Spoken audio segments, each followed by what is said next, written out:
Brothers and sisters, my heart's desire and prayer to God for the Israelites is that they may be saved.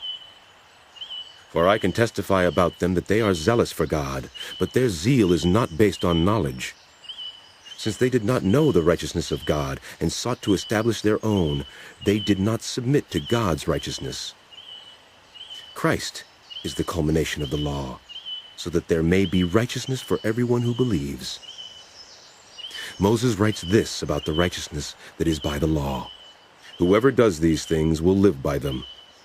But the righteousness that is by faith says, do not say in your heart, who will ascend into heaven, that is, to bring Christ down, or who will descend into the deep, that is, to bring Christ up from the dead.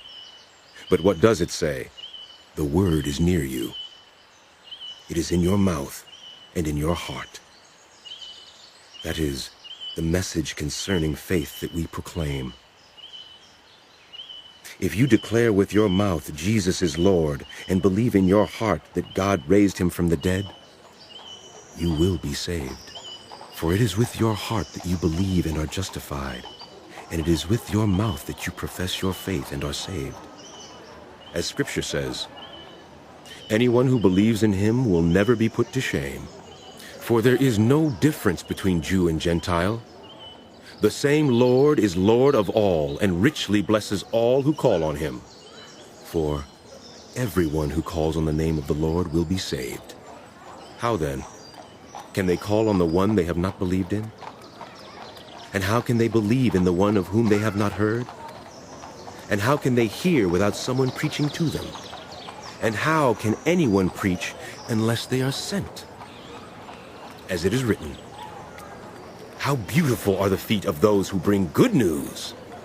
But not all the Israelites accepted the good news. For Isaiah says, Lord, who has believed our message? Consequently, faith comes from hearing the message, and the message is heard through the word about Christ. But I ask, did they not hear? Of course they did.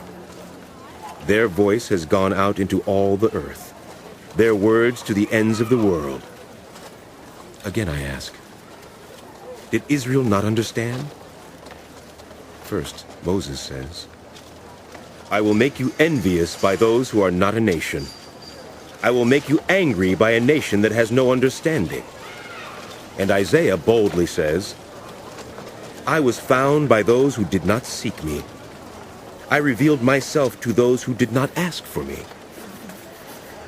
But concerning Israel, he says, all day long I have held out my hands to a disobedient and obstinate people.